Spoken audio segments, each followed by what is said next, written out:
at the peak of mind control and litmus test, when everybody's telling you a man has to get in touch with his emotions and it's okay if you cry and everything, that's when you got to be suspicious.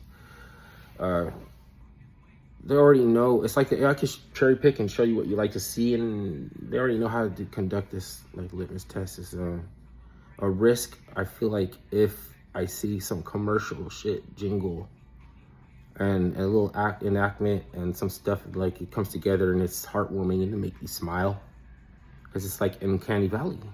It's like you shouldn't be a little bit suspicious that AI can show people what they want to see, because maybe there is nothing really wrong with that. And maybe it's at some point in time you're supposed to take advantage, exploit your own advantage with it. So you can't tell people not to use it, or like telling people don't play video games. You can't watch a movie. You can't take a break from, exposing the truth.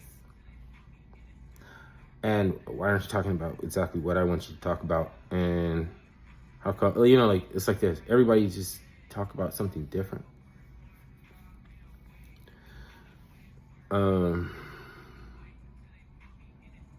If you, during the litmus test and the peak of mind control, if you tell a joke, people can't laugh. If you dance, you look crazy to people. You think you're crazy. And then if you cry, you can go to jail.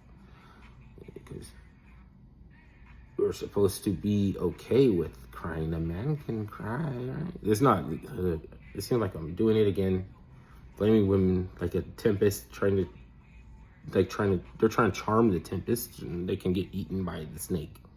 No, that's not what I'm doing.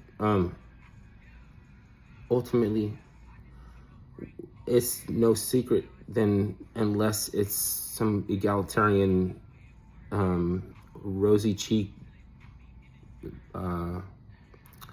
little tool that is like David Hogg or somebody.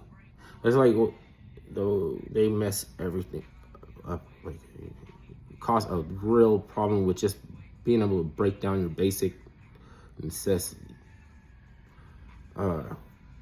White knights, because it appealed to the fact that women are a little bit susceptible to transhumanism, because they have reasonable ideas like the sustainable development. Like what's it called? The thing you won't be able to get actually is equity, like we'll own nothing and be happy, or you won't ever get diversity, because you'll end up importing all these people from one place.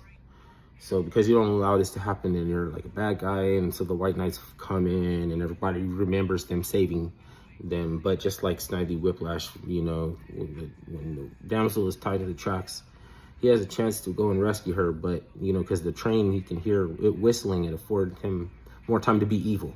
So I'm gonna play with my curly mustache and put more lacquer on my mustache instead of knowing about a damsel that you could rescue.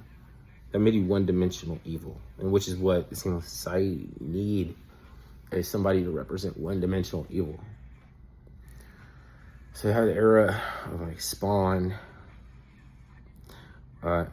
taking over for Snidely Whiplash, and Snidely Whiplash was Sub-Zero. He had the like Wario, like his like crooked mustache now. You know what I mean? Like that was like a aspects and transliteration of a character, like a demagogue or something like that. Snidely Whiplash was the one-dimensional evil.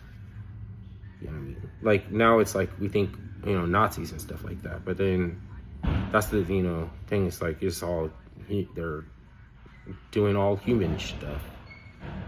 Like you're not supposed to want to be one because you hung out and spent time with them to see that you're the same, but it's not supposed to make them easier to kill, because you can figure out that they're not your one-dimensional villain, or maybe you haven't put it all together yet. There's more to get to the bottom of.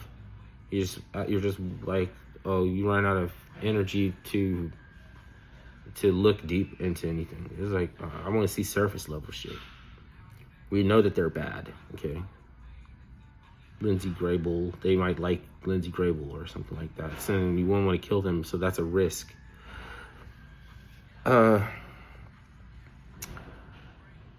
It's it's and it's kind of like characteristically indicative. They're supposed to come up with names for each other when they're out there, like Charlie, whatever they call them, the Gooks or the Jerry's. Like, beyond the fact that it's like derogatory and stuff like that, one thing is not is it doesn't,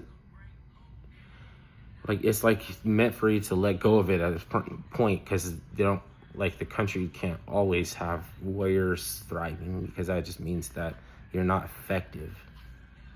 Like, you always need the warriors. You can't afford that. They're more expensive. You gotta have more gold. Like sometimes it's strategically for, you need the population. You're not industrial enough. Like, I want you hold on to them. We're not melting your face off all the time. And then it's going to be noticeable when people are not who they say they are, about being, like, for peace. Because you talk to them about ending the war in Ukraine, and they only want to win at whose expense? The last Ukrainian. And that's not offensive. So you will fucking kill the last Ukrainian, but we could stop saying kikes and whatever fucking they call the enemy. God, that sounds for you. That's awful. But you're talking about genocide now. Like, what the fuck? I guess, like, you have to be a Nazi to not want to do genocide. Genocide is scary to me. I was like, how are you fucking gonna do that with a fucking tattoo of sideburns? I don't know. God. And plus your bangs look just like Nazi, and your clothes and your like style and stuff that's like started by the Nazis. And I'm not even mad like about that, like about them copying the Nazis. Everything, you can fuck them. Seems like she smokes, like she might poke some.